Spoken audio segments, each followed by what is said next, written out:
Assalamu alaykum, hörmətli görürmənlər. Şərq Türkistan Təşviqat Mərkəzinin Köngüldəki Sözlər proqramımıza xoş gəldiniz. Bugünkü proqramımızda Şvetsiyaga ən qədim müqəddəm kelgan peshqadam akimiz Farruq aka bilan Shvetsiyadagi diniy va ijtimoiy ishlarni qanday qilib yuksaltirib bo'ladi degan haqda suhbat edib boramiz.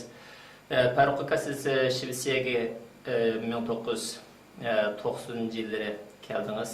Təxminən 20 yıl jarayonida o'sha Shvetsiyada qon tarınızı tüküp bir tarafdan ailengizdagi bolalarni yaxshi tarbiyalab, ularni bu jamiyatga ijobiy yerleştirip ishga o'rlashtirgan bo'lsangiz, ikkinchi tarafdan umumyüzde Uyg'urlarning bola vaqtlarini o'zingizning bolasini o'rnida ko'rib, ularga maktab ochdingiz, siyosiy faoliyatlarni uyushtirib, ularning siyosiy ideyasini ochdingiz. Endi shundaq xizmatning davomlashishiga ergashib bu yerda Shvetsiya Uyg'ur komiteti qurildi, Shvetsiya Uyg'ur ma'rif uyushmasi qurildi, Inondikin Taklimakan Islom madaniyat markazi qurildi. Umumiy natija qarab bakılgan bo'lsak, shuncha cho'ng bedeller to'langan bo'lsa-mu, shuncha tashkilotlar qurilgan bo'lsa-mu, Shvetsiyada Uyg'ur nomida bir masjid yoki namoz o'qiydigan bir joy yo'q. Uyg'urlar arablarning masjidiga, Somalilarning masjidiga, turklarning masjidiga boradi. Endi bu yerda masjidda qaysi millat imom bo'lgan bo'lsa, qaysi millatning ko'p bo'lsa, shu millatning tilida xutba o'qiladi, tabliğlar bo'ladi. Vatanida bir musibat, kulbat yuz bersa, shu masjidda o'zining vataniga uchuq duo qilinadi. Ammo Sharq Turkistonning ismi musulmonlar deb e'linsa-mu, lekin Sharq Turkistonning musulmonlari Uyg'urlar degandek bu nom hech qanday bir masjidda e'linmaydi. Buningdagi sabab Uyg'urlarningki bu Shvetsiyada uchuq erkin jamiyatda bir masjidning bo'lmasligidan iborat bir bo'shliq. Endi shu bo'shliqni sizningcha to'lg'izab Uyg'urlarning nomida Uyg'urcha xutba o'qiladigan, Uyg'urcha madaniyat bo'yicha dinimizni o'rganadigan bir merkezning bo'lishi muhim deb qaraydiganlar bor. Endi ba'zilar deydi, arablarning bo'lganligi, turklarning bo'lganligi, somaliliklarning bo'lganligi ashyaga berib namoz o'qisak bo'ladi, masjid ayrim etishning hojati yo'q deganlar bo'ldi. Ammo tadqiqotchilarimiz, olimlarimiz bu Uyg'urlarning o'z oldiga masjidi bo'lsa, bu yerda avlodlarimiz bir tarafdan Qur'onni o'rganadi, diniy madaniyatni o'rganadi. Masalan, ülem yetimini qanday uzutish, tug'ilganlarga qanday ism qo'yish degandek bolalar o'zininki milliy xosligi bilan dinni o'rgansa yaxshi bo'ladi deb bu masjid qurishninki zo'r ahamiyatga ega ekanligini so'zlayotdi. Endi sizningcha shunday bir masjidni qurish zaruriyati bormi yo'qmi? Assalomu alaykum, hurmatli jamoat. Alhamdulillah, biz hammamiz musulmonmiz. Bunun bilan albatta faxrlanamiz.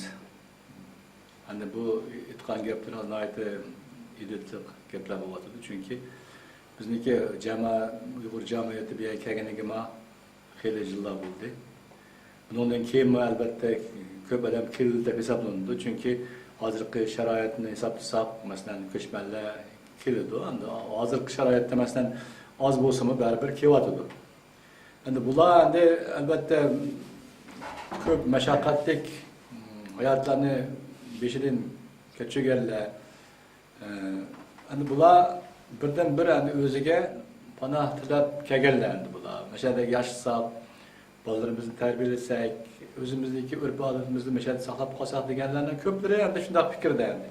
Hozir bu degan gapingiz nihoyatda to'g'ri gap bo'ldi, chunki bu masjid to'g'riliq masalan gap bundan bir necha yil oldin bo'lgan, oramizdan bo'lgan.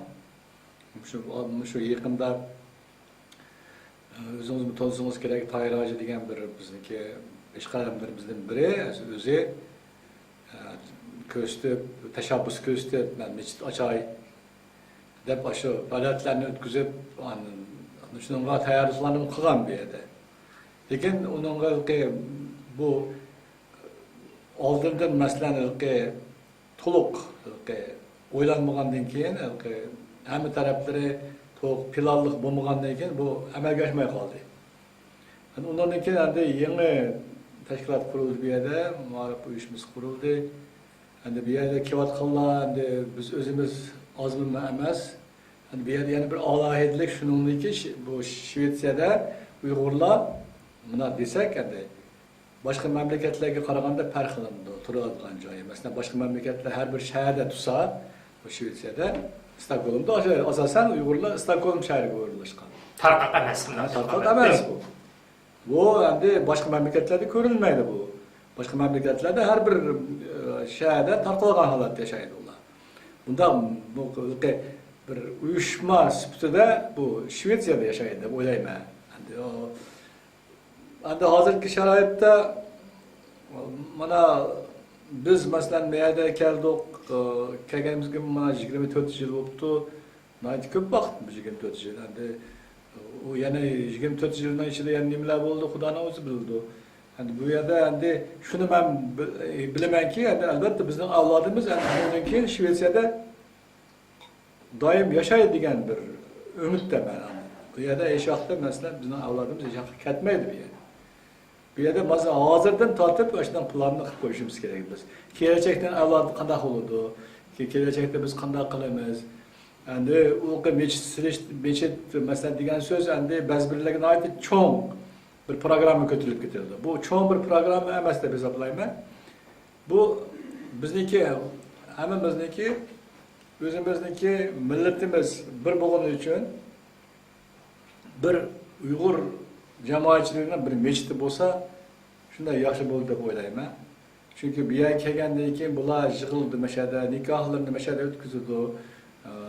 Undan keyin boshqa marosimlar bo'lsa, dafn marosimlari bo'lsa, mashada shu mechit shunga egi chiqib, mashada o'tkazdi.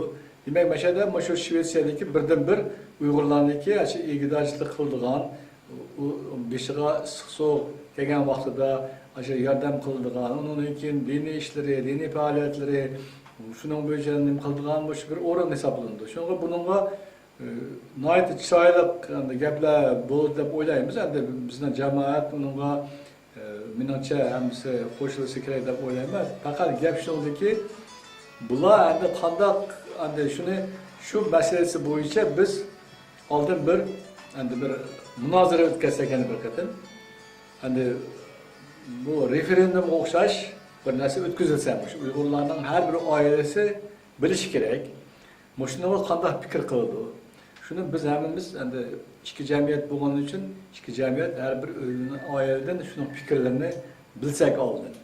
Shu fikrlarni bilib turib, undan keyin hammasi ko'pincha endi shuni deb o'ylayman. Men endi ular o'zlarining fikrini bas kerak deb o'ylayman. Mening fikrim endi nihoyat ijobiy bu yerda. Endi undan keyin bir faoliyatga o'tib, shu qanday yo'sinda biz bu mechitni qursak, qanday boshqaramiz, qanday qilamiz, qaysi yo'sinda o'tkazamiz, shularni bir maslahat hozir. Lekin undan oldin o'zimizniki tug'ilib qolgan baribir savollar bo'ldi. Masalan, biz shu tushunmasliklar bo'lishi mumkin bu yerda. Diniy masalalar bo'yicha, boshqa masalalar bo'yicha bir-birimizni hatto to'g'ri tushunmasdan xato tushunib qolgan taraflarga uchragan bo'lishi mumkin. Shuning uchun to'g'ri tushunishimiz uchun bir-birimizni hammasi shu ochiq oydin fikrlarni anlashi kerak. Mashadagi yashayotganlarning hammasi anglab, shundan qarab turib, o'zining fikrlarini berib turib, albatta bir mechit hozirdan harakat qilinsa, albatta uni qursa, yaxshi bo'ladi deb o'ylayman. Chunki uni qurishga butunlay qanday yordam bo'lsa, shuni biz berishga tayyor. Chunki bu nihoyatda kelajakdagi avlodlar uchun bir qolgan cho'ng bir narsa deb o'ylaymiz. Ammo buni qismi nihoyatda chiroyli o'ylashib, buni hammasi bu mechitni qurgandan keyin uni qanday yurish kerak, uning qanday bo'ldi, keyingi nimasi shularni hammamizni puxtalab, hammasini chiroyli o'ylab mechitni qursak yaxshi bo'ldi deb o'ylayman. Shuning uchun unga bir qancha vaqt tayyorlik qilishimiz kerak. Tayyorlik bosqichi. Nihoyatda yaxshi tayyorlik qilishimiz kerak. Hamma taraflarimizni o'ylab, hamma oila tushunishi kerakki, shu mechitniki kerakligini, ehtiyoji borligini tushunishi kerak. Shular his qilishi kerak. Menimcha ular qo'llab-quvvatlaydi deb o'ylayman. Bu nihoyat chiroyli gap. Endi bu şu hazır Türkler mescidi berpa kıvatıdı, Araplar mescidi berpa kıvatıdı. O mescidlerin Uygurçası olmaydı.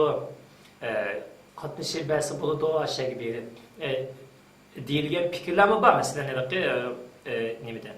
Lekin ahırkı neticede qarab baxsaq, mesela Türkler mescidide Türklerin balları Kur'an'ı ügünüdü. Mesela ular namazdan keyin o da bir mescidden ki çay içidigan yerler oldu, ahvallaşıp, ağırlıkla olsa berip yo'qlaydı. Nurg'un bir ijtimoiy ömürlükni, birlikni saqlaydigan bir alaylıklar var endi. Endi bizga mi Uyg'urlarga mesela işte bir mescid açılsa, o'zining tilida xutba o'qilsa, Uyg'urlarninki dam olishga chiqqan peshqadamlar shundaq masjidlarninki namozdan keyin o'tirib o'zaro fikr almashtiradigan, ağırlıklarını yo'qlaydigan, yordamga muhtojlarga yordam beradigan, tajriba almashtiradigan bir fikr yaratilsa, sizningcha Uyg'urlarninki ijtimoiy jihatdan yukselishiga foyda deb qaramsiz yoki bu boshqa musulmonlardan ayrimchilik shakllantirganlik deb qaramsiz? Endi bu yerda mana hozir oldin masalan biz shu har turli mechitlarga boratdik-da, bu yerda masalan hayitlarda ro'za eti, Qur'on eti, shu yerda har turli mechitlarda endi kim ko'p qaysi mechitga borsa, shu mechitga berib o'qitdik endi. Keyingi vaqtlarda masalan shu jamiyatlar uyushtirib bir joyda o'qiydigan bo'ldi. Shu cho'ng bir bayramlarimizda, hayitlarda shu namoz o'qiydigan bir joy bo'lgan bo'ldi. Bu nihoyatda yaxshi editlik bo'lyapti. Keyingi vaqtda uyushtirgan yeringlar sayılır joyga kelib, hammasi kelib namoz o'qidi. U faqat hech qanday millatga hech qanday uning nimasi yo'q. Uning hech qanday bir millatga asosan emas. Masalan, Uyg'urlar mayda mesjid qurib, mesjidni qilsa, ular bir ayrim bir bo'lib oldi degan gap emas. Balki musulmonlarninki ijtimoiy ehtiyojidan birini Uyg'urlar o'zi maxsus holatda bir qandg'anlikdan iborat xizmat qilishmi? Musulmonlar qatqan bir qatqisi. Faqat diniy taraflari emas, uningki ijtimoiy taraflar bor, bu yerda turmush masalalari bor, nikoh masalalari bor, sunnat to'y masalalari bor. Uyg'urlarniki o'ziniki boshqacharoq o'tadi, boshqalarga o'xshamaydi. Shularni hisobga olgan holda, ashtaq bir masjid ashuna bo'lishi kerak. Uni qilsak bo'lmaydi. Agar buni qilmasak, bizniki keyingi avlodlarimiz bizni albatta kechirmaydi ular. Chunki keyingi avlodlarimiz biz yaxshi umid qilishimiz kerakki, keyingi avlodlarimiz mashada bizning keyingi qoldiganlar texmi yaxshi yuksaltirdi bu ishni degan biz umiddamiz. Shundan haqqimizmi bor shuni deyishga. Chunki ular mashada o'qiydi, mashada ko'rindi, mashada nima qildi, lekin o'zining millatini ular unutmaydi o'sha vaqtida. Ashlar uningkin maytiliqi bizning cho'ng ishlarni qildi desak, xatolashmaymiz. Lekin uning uchun biz mashada juganlar hozirgi sharoitda alhamdulillah shu yashab juganlar yassi qo'shib ketishimiz kerak. Shuni qandaqdir bir cho'ng bir ish ko'masdan uni voy bu bo'lmaydigan ishga bu men masalan palonchi yeb turman. Masalan bu yer masjid qilsam yoki kelishim kerak. Yoki bo'lmasa men palonchi deb bu bo'ldigan ish emasga shu masjidlar menga yetadi deb turmasdan bizniki o'zimizniki bir muqim bir joyimizni egallab, shuni hozirdan shuni fundamentini hozirdan qurib qo'ysak, bu yomon bo'lmaydi deb o'ylayman. Bu nihoyatda yaxshi bir fikr.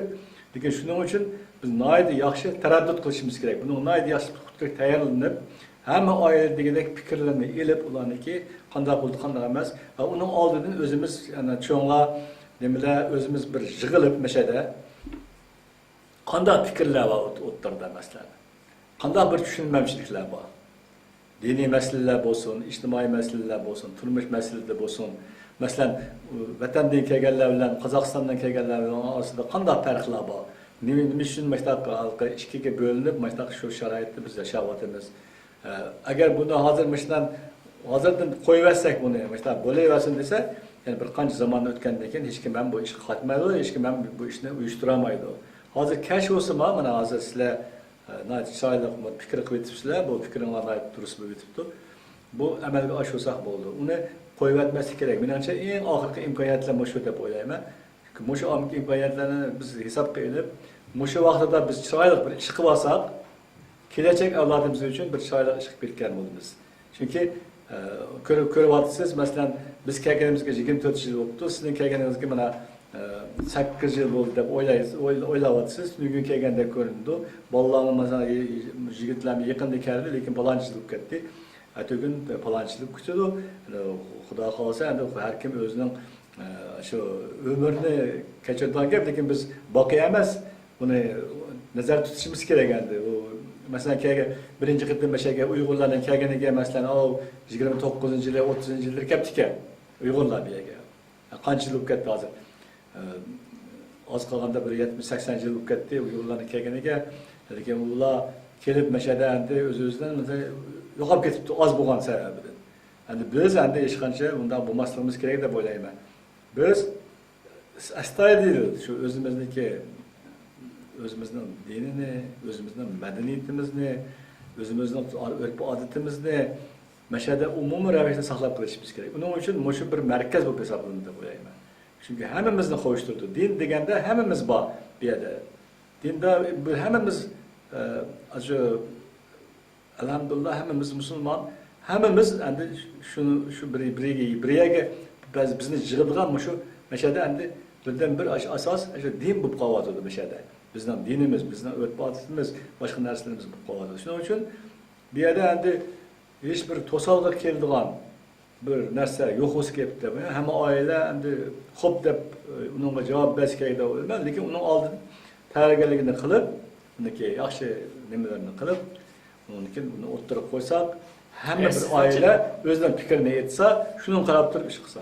Sizningcha sizdan bir sizga o'xshash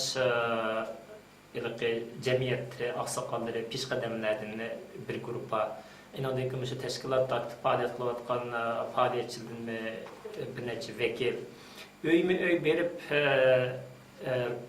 kişilerinki köz karışına ağa yaxşımı yoki bütün Şvetsiyadagi Uyg'urlarga bir 2 ay burun xabar berip yaxshi bir siz deb o'tgandek bir referendum şekilde bir yig'in etib, şu yig'inda umumyuzlik shu fikrlar o'tirib qo'yilib, umumyuzlik muzokara qilinsa yaxshi bo'lamdi. Qaysi xil usul munosib kelasiz? Endi u qanday usullar bo'lsa, shular yaxshi hisoblayman. Endi bu yerda endi gap hamma oila o'zi fikrini berish uchun biz bir qandaqdir bir uqtirish berilsa hammasiga qog'oz orqali ularning fikrini bilsak biz. Shu qog'oz tarqalsa shu oilaga, uningki u oila o'zining fikrini yozib, ashunga qanday fikri bor o'ziniki shuni yozib avati bersa. Shuni endi shu kompaniyani amalga oshirish kerak endi shuni. Endi biz hozir beryapmiz, hozir mana boshlandi. Yetlashma shu keyingi qitimda yetladik. Sizlarga yetildilar. Endi albatta u hozir bizniki nihoyatda ko'p yetlaydigan joylarmi ko'p, ba'zi birga ulguraysiz, ba'zi ulguramaysiz. Lekin shu yetlavaqadimi shu nihoyat muhim bir yet namozlari bo'ladi. Shularning bir muhim shu vositada shu ishlarni qilishga. Shu vaqtlarda ishlarni uqtirib, masalan, mushu kanalda masalan Qur'on namoz boshlanib kutildi masalan, to'g'rimi? Shu vaqtda shu masalalarni o'tirib qo'ysa, yomon bo'lmaydi deb o'ylayman. Shu vaqtda hammasi keldi shu masjidga, hammasi yig'ildi. Xuddi shu masalani shu yet namozi munosabati bilan yet namozidan keyin ozgina maslahatlashib olsa, yomon bo'lmaydi deb o'ylayman. Allah razı olsun. Bugünkü kıymetli vaktinizni ajratib, bugünkü programımızda qatnaşqaningizga ko'p rahmat. İnşallah kelar qatimliq programmalarda shu to'rdan programma ko'rgan ko'rurmanlarimizni o'zingizning qimmatli fikringiz bilan ta'min etishingizga Alloh nasib qilsin. Salomatligingizni yaxshi qilsin. Oilangizga Alloh salomatlik, baxet turmushingizni texmo yaxshilab bersin. Ko'p rahmat. Rahmat. Salomat bo'ling. Hurmatli ko'rurmanlar, bugungi ko'ngildagi so'zlar programmamizni ko'ngil qo'yib anlaganlarga ko'p rahmat. Kelar qatimliq programmamizda ko'rishaylik. Allohga omonat.